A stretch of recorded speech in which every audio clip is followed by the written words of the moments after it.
안녕하십니까. 이어서 경남 뉴스입니다. 경남도의회가 어제 본회의를 마지막으로 올해 의사 일정을 마무리했습니다.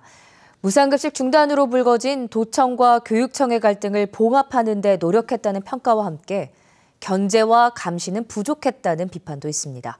송현준 기자가 보도합니다. 경남도의회가 본회의를 끝으로 올해 일정을 마무리했습니다. 홍준표 지사의 무상급식 중단에 따른 후폭풍이 몰아친 곳은 다름 아닌 도의회였고 도의회도 무상급식 중재에 노력을 기울이기도 했습니다. 안타까운 부분도 있고 또 아쉬웠던 부분도 있습니다만 내년에는 더욱더 우리 350만 도민들의 목소리에 귀를 기울여서 김윤근 의장이 나서 도청과 교육청을 상대로 세 차례 무상급식 중재를 했지만 양기관의 입장 차이를 좁히지 못해 무산되고 말았고 경상남도가 무상급식 중단에 따른 후속 대책으로 내놓은 서민자녀 교육지원 조례를 중앙정부와 협의가 되지도 않았는데도 통과시키면서 학부모들이 도의회 앞에서 대규모 집회를 열기도 했습니다. 또 일부 도의원들의 우려 속에 급식조사특위를 구성해 학교 급식 전반을 조사했지만 중복 계산에 과장된 비리 의혹 금액을 발표하면서 논란을 빚기도 했습니다. 올 한 해를 돌아볼 때 도의회가 도민 대표로서 집행기관에 대한 견제와 감시에서 한 채 소홀함이 없었다고 평가하기는 좀 어렵지 않나 이렇게 평가가 됩니다. 또 무상급식을 요구하는 도민들의 정서를 어떻게 해결해야 할지는 내년 도의회가 풀어야 하는 과제로 남았습니다. KBS 뉴스 송현준입니다. 대우조선해양에서 지난 8월과 11월 잇따라 큰 불이 나 17명의 사상자가 발생했습니다. 8월에 있었던 화재에 대해 경찰 수사 결과가 나왔는데요. 안전관리가 총체적으로 부실했던 사실이 드러났습니다. 김소영 기자입니다. 지난 8월 대우조선 이도크에서 건조 중이던 LPG 운반선에 불이 났습니다. 당시 작업 중이던 근로자 2명이 숨지고 7명이 다쳤습니다. 불과 2개월여 만인 지난 11월 같은 장소 LPG 선박에서 또 불이 나면서 2명이 숨지고 6명이 다쳤습니다. 8월에 일어난 첫 번째 화재의 직접적인 원인은 용접 불꽃이었습니다. 대우조선 내부 안전수칙에는 화기 작업 시 불바지포와 함석판, 비산 방지판을 설치하도록 하고 있습니다.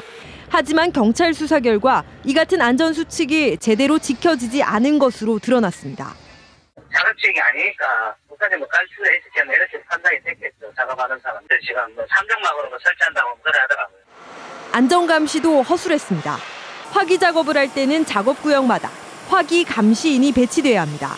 하지만 사고 당시 작업구역 안에 감시인이 배치되지 않았던 사실이 추가로 드러났습니다.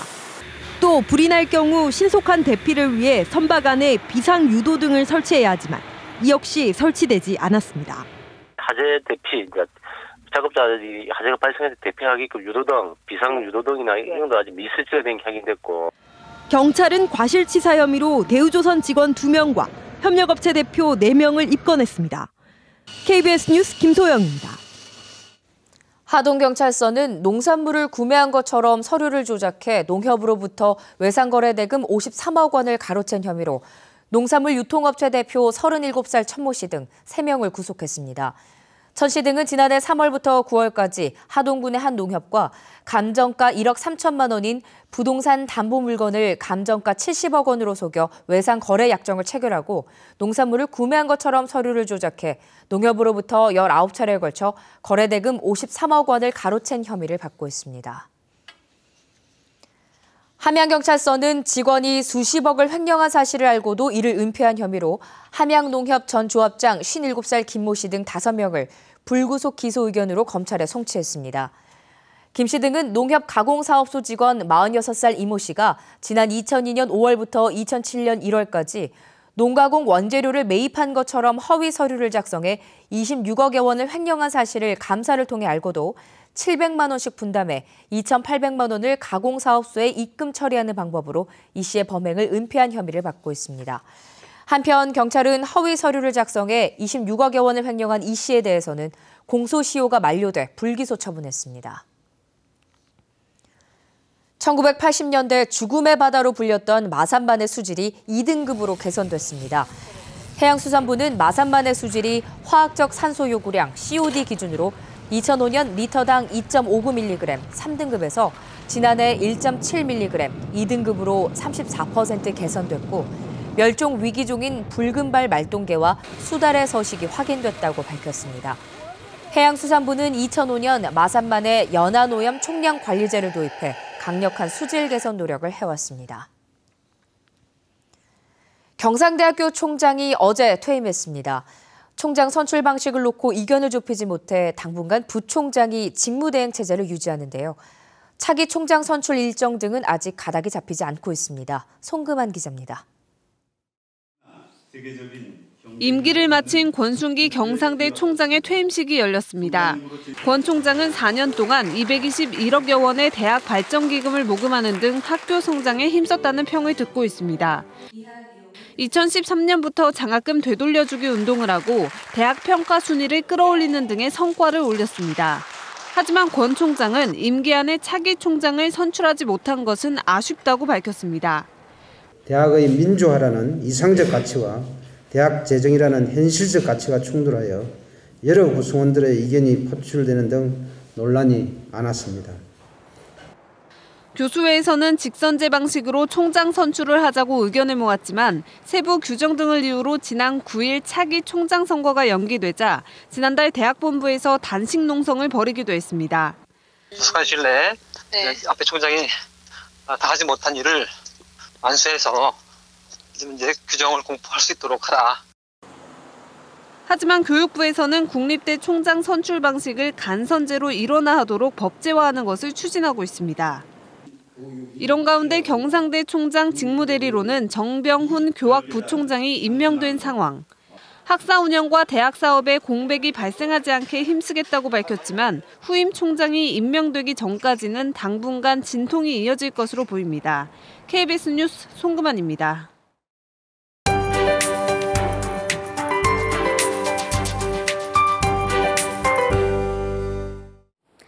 찬바람이 몰려오고 있습니다. 공기가 한층 차가워지면서 아침과 낮 기온 모두 내림세를 보이고 있는데요. 특히 서부 내륙은 눈 예보가 들어오면서 최고 3cm가량 쌓일 가능성이 있습니다. 여기에 바람까지 강하게 부는 점 주의하셔야겠습니다. 내일과 모레 추위는 절정에 달하겠습니다. 아침, 저녁으론 영하권까지 내려가겠고 낮 동안 겨울 추위가 이어지겠습니다. 오늘은 차가운 대륙 고기압의 영향을 받겠습니다. 하늘빛은 대체로 깨끗하겠고 오후로 갈수록 구름량은 점차 줄어들겠습니다. 공기는 부쩍 차가워졌습니다. 김해 6도, 창원 4도로 어제 같은 시각보다 3, 4도가량 내려간 모습인데요. 낮 기온도 크게 오르지 못하겠습니다. 창원 8도, 함안 7도로 예년 기온을 밑돌겠습니다. 서부 지역은 북서 내륙을 중심으로 많은 양의 눈이 지나겠습니다. 도로가 미끄러울 수 있으니까요. 교통안전에 주의하셔야겠고요. 늦은 오후까지 이어지겠습니다.